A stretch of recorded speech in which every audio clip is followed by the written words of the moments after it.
হাসিব টিউটরের পক্ষ থেকে সবাইকে স্বাগতম।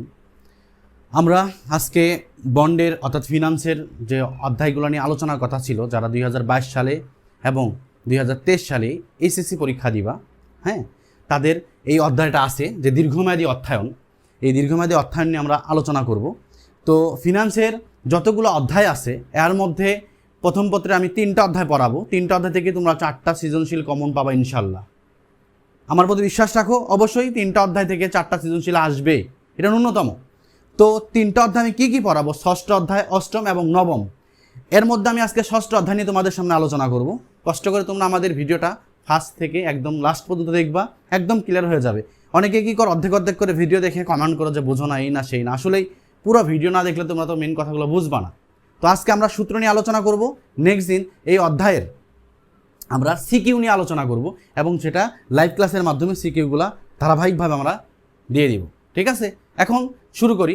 আসলে দীর্ঘমেয়াদী অর্থায়ন, দীর্ঘমেয়াদী বড় বড় কোম্পানি, মানে বড় কোম্পানিগুলো 5 বছরের অধিক যখন তাদের মূলধন দরকার হয় তখন তারা দীর্ঘমেয়াদী অর্থায়ন করে। তো দীর্ঘমেয়াদী অর্থায়ন হয় দুইভাবে, একটা হচ্ছে বন্ডের মাধ্যমে আর একটা শেয়ারের মাধ্যমে, মানে বন্ড বিক্রির মাধ্যমে আর শেয়ার বিক্রির মাধ্যমে। আমরা জেনারেলি জানি যারা শেয়ার বিক্রি করে ওদেরকে বলা হয় কোম্পানি, আর যারা শেয়ার কিনে, ঠিক আছে, তাদেরকে বলে বন্ড হোল্ডার, ইনভেস্টর অথবা পাবলিক। ঠিক আছে, এখন যেহেতু দীর্ঘমেয়াদী অর্থায়ন আলোচনা করতে গেলে 2টা টপিক চলে আসে, একটা হচ্ছে শেয়ার আর একটা বন্ড। তো এখানে তো শেয়ারে কোনো আমরা অঙ্ক করবো না, এটা বন্ডের অঙ্ক করব। ঠিক আছে, আর পরীক্ষায় বন্ডের অঙ্ক থেকেই আসে। তো দীর্ঘমেয়াদী অর্থায়ন যদি তোমাকে প্রশ্নতে চায় যে বন্ডের মূল্য, বন্ডের দাম, বন্ডের বর্তমান মূল্য, বিক্রয় মূল্য, বাজার মূল্য, প্রত্যাশিত মূল্য, অন্তর্নিহিত মূল্য ইত্যাদি যদি বলে বের করতে, এটা গ নাম্বারে চায় জেনারেলি, যে ইত্যাদি চায় যে বের করতো, যে বন্ডের মূল্য, বন্ডের দাম, বন্ডের বর্তমান মূল্য, বন্ডের বিক্রয় মূল্য, বাজার মূল্য, প্রত্যাশিত মূল্য, অন্তর্নিহিত মূল্য ইত্যাদি যদি বের করতে বলে, তাহলে তোমাকে বের করতে হবে বন্ডের ভ্যালু, মানে ভ্যালু অফ বন্ড। ঠিক আছে, এটার অনেকগুলো নাম, তো সব নামগুলো আমি লিখে দিছি যাতে তোমাদের গ নাম্বার কোশ্চিনে প্রবলেম না হয়। গ নাম্বার চাইলে বন্ডের বিক্রয় মূল্য বের করো, অনেকে কনফিউজ হয়ে যাও। বন্ডের অন্তর্নিহিত মূল্য বের করো, অনেকে কনফিউজ হয়ে যাও। এই কনফিউজগুলো দূর করার জন্য তুমি এই লাইনটা একটু কষ্ট করে মুখস্থ করে নিবা। তো যখন বন্ডের ভ্যালু বের করতে বলবে, ঠিক আছে, তখন দেখো আমি বলছি এই অধ্যায়ের মাত্র 2টা যদি সূত্র মুখস্থ করে এই অধ্যায় তোমাদের কণ্ঠস্থ হবে। কি? একটা বন্ডের মূল্য আর একটা ওয়াইটিএম। যত সূত্র থাক এই অধ্যায় মাত্র 2টা সূত্র, একটা বন্ডের মূল্য আর একটা ওয়াইটিএম। ওয়াইটিসি আছে কিন্তু পরীক্ষায় ওয়াইটিসি থেকে কোনো কোশ্চেন আসে না, আদৌ আসছে কিনা আমি জানি না, বা কোনো বোর্ডে আমি দেখি নাই। ওকে, তো দেখো বন্ডের মূল্য বের করতে বলে বন্ড হয় 3 ধরনের, একটা coupon bond, zero coupon bond, অসীম বন্ড। কথাগুলোকে ক্লিয়ার? আবার ভালো করে শোনো, বন্ডের মূল্য বের করতে বলে 3 ধরনের বন্ড হয়, coupon bond, zero coupon bond, অসীম বন্ড। এখন আমি কোন বন্ড বের করব? তোমরা অনেকেই কনফিউশনে থাকো যে উদ্দীপকে দেওয়া আছে আমি কোন বন্ড বের করব। জিরো কুপন বন্ড, আগে অসীম বন্ড দেখো। অসীম বন্ড আলোচনা করার বিষয় হচ্ছে যদি সুদের পরিমাণ, আয় সমান সমান কি সুদের পরিমাণ, যদি সুদের পরিমাণ দেওয়া থাকে, যদি সুদের পরিমাণ আর কেডি হচ্ছে, কেডি নিয়ে বলি, কেডি হচ্ছে প্রয়োজনীয় আয়ের হার, বাট্টার হার, মূলধন ব্যয়, সুযোগ ব্যয়, ইল টু ম্যাচুরিটি রেটকে সংক্ষেপে কেডি দ্বারা প্রকাশ করা হয়। মনে থাকবে? এখন যদি প্রয়োজনীয় আয়ের হার দেওয়া থাকে প্রশ্নে, ওটা হবে কেডি। অর্থাৎ 3টা জিনিস দেওয়া থাকলে তুমি অসীম বন্ড বের করবা। কি কি? একটা অভিহিত মূল্য,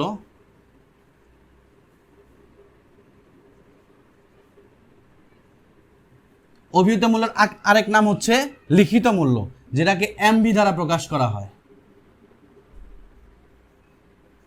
অভিহিত মূল্য হচ্ছে এমভি। তারপরে সুদের পরিমাণ, মানে সুদের হার দেওয়া থাকবে, এটা আই, হ্যাঁ, আর কেডি। এই 3টা জিনিস যদি দেওয়া থাকে, অর্থাৎ অভিহিত মূল্য, সুদের হার আর কেডি মানে প্রয়োজনীয় আয়ের হার, তাহলে তুমি বুঝে নিবা সেটা অসীম বন্ড। ঠিক আছে, কারণ অসীম বন্ডে কখনো সময় থাকে না, মানে এন মান দেওয়া থাকে না, এন মানে সময়, মানে বছর, এটা দেওয়া থাকে না। ঠিক আছে, এরপর যদি জিরো কুপন বন্ডে যাও, জিরো কুপন বন্ডে অভিহিত মূল্য থাকবে, এর সাথে 1 + কেডি বাই মানে পাওয়ার এন থাকবে, অর্থাৎ এখানে সুদের পরিমাণ দেওয়া থাকবে না, অর্থাৎ সুদের হারটা উল্লেখ থাকবে না। যদি সুদের হার উল্লেখ না থাকে তাহলে তুমি বুঝবা জিরো কুপন বন্ড। কথাগুলো কি ক্লিয়ার? আবারও শোনো, অসীম বন্ড, এখানে সময় উল্লেখ থাকবে না, মানে এন এর মান দেওয়া থাকবে না। ঠিক আছে, এরা চিরস্থায়ী বন্ড, অসীম বন্ডের আরেক নাম হলো চিরস্থায়ী বন্ড। তারপর zero coupon bond, zero coupon বন্ডে মানে সুদের হার উল্লেখ থাকবে না, সুদের হার মানে আয়ের মান দেওয়া থাকবে না। ক্লিয়ার? যদি সব মূল্য দেওয়া থাকে, অর্থাৎ আয় দেওয়া থাকে, এন দেওয়া থাকে, তাহলে আমার এটা কুপন বন্ড হবে। অর্থাৎ সমস্ত মূল্য দেওয়া থাকলে আমার কুপন বন্ড হবে। সূত্রগুলো ভালো করে একবার ক্লিয়ার হয়ে নাও।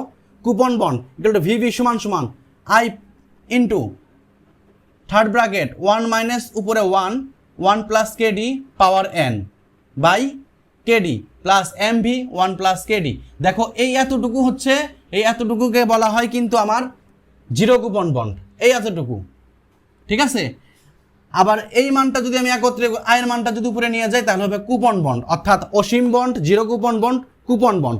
অসীম বন্ড বের করতে সময় উল্লেখ থাকবে না, জিরো কুপন বন্ডে আয়ের মান থাকবে না, আর কুপন বন্ডে সবগুলাই থাকবে।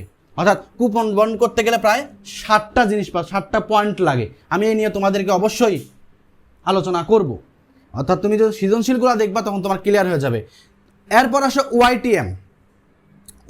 আমি বন্ডের মূলত বুঝলাম, বন্ডের যদি ভ্যালু বের করতে বলে আমি 3টা coupon bond, zero coupon bond, অসীম বন্ড নিয়ে আলোচনা করব। বা অসীম বন্ড আমি যদি 3টা সূত্র জানি, যে coupon bond, zero coupon bond, অসীম বন্ড, এই 3টা যদি সূত্র জানি আমি বন্ডের ভ্যালু ইজিলিভাবে বের করতে পারবো। কারণ যে কোনো একটা অঙ্ক করতে গেলে আমার সূত্র লাগবে। আগে 3টা সূত্র তোমরা কণ্ঠস্থ করে নিবা। এরপর ওয়াইটিএমে যদি আসো, যদি ওয়াইটিএমে করতে যাও তাহলে আমি ওয়াইটিসি নিয়ে তোমাকে কাহিনীটা বলি। মনে করো যে আমি একটা কোম্পানি থেকে একটা বন্ড ক্রয় করলাম, তারা সময় দিল হচ্ছে 10 বছর। আমি 10 বছর যাওয়ার পর যদি টাকাটা তুলে নেই তাদের কাছ থেকে, তাহলে এটা ওয়াইটিএম হবে। অর্থাৎ মেয়াদ পূর্তিতে আয়ের হার হবে, অর্থাৎ ইল টু ম্যাচুরিটি হবে। ওকে? আর ওয়াইটিসি হচ্ছে আমি 10 বছর আগে যদি তারা তলব করে, 8 বছর বা 7 বছর যদি তলব করে আমাকে মূল্য দেয়, তাহলে ওটা ওয়াইটিসি। ওয়াইটিসি কোনো ম্যাথ আসে না, এই জন্য ওয়াইটিসি নিয়ে আমি আলোচনা করতে চাচ্ছি না। তো ওয়াইটিএম দেখো, ওয়াইটিএমের সূত্র আই, এটা কিন্তু বড় হাতের আই প্লাস এমভি। এমভি তো আমি তোমাকে বলছি অভিহিত মূল্য বা লিখিত মূল্য, মাইনাস এনএসভি হলো বিক্রয় মূল্য বা সেলিং ভ্যালু, ভাগ এন। ওকে? তারপর এমভি প্লাস এনএসভি ভাগ 2। যদি এই 4টা সূত্র কণ্ঠস্থ করতে পারো তাহলে তুমি দীর্ঘমেয়াদী অর্থায়নের যে কোনো অঙ্ক ইজিভাবে করতে পারবা। তো আমরা তার পরবর্তী ভিডিওগুলা অবশ্যই তোমাদেরকে ইয়ার মাধ্যমে দিব, সিকিউ বা লাইভ পেজ হোক বা তোমাদের ভিডিও আপলোড হোক, আমরা দুইটা একটা যে কোনো মাধ্যমে দিব, যেটা আমাদের কমেন্টের মাধ্যমে তোমরা জানিয়ে দিও যে কোনটার মাধ্যমে দিলে তোমাদের ইজি হয়। এখন কথা হচ্ছে যে এই যে সূত্রগুলো আমি তোমাদের দিলাম, তোমরা স্ক্রিনশট দিয়ে এই সূত্রগুলো মুখস্থ করে নিও। এবং অবশ্যই এই যে কেডির যে অনেকগুলো নাম আছে, এই নামগুলো অবশ্যই তোমরা কণ্ঠস্থ করবে। এবং এই নামগুলো যদি কণ্ঠস্থ করতে পারো তাহলে তোমার কেডির মান এবং বন্ড অফ ভ্যালু এগুলো কোনো সমস্যা না হওয়ারই কথা। ঠিক আছে? বিশেষ করে তুমি coupon bond, zero coupon bond এবং অসীম বন্ড, এই 3টা বন্ড যদি ভালো করে পড়ো আর ওয়াইটিএম যদি পড়ো, তাহলে গ নাম্বার গ এবং ঘ সৃজনশীলের গ দাগ এবং ঘ দাগ যেটা বলি আমরা, তাহলে কোনো সমস্যাই হবে না করতে। ঠিক আছে? পরবর্তী ভিডিওগুলোর জন্য তোমরা অপেক্ষা করো আর আমাদের চ্যানেলগুলোটাকে সাবস্ক্রাইব করো এবং পেজকে লাইক দিও।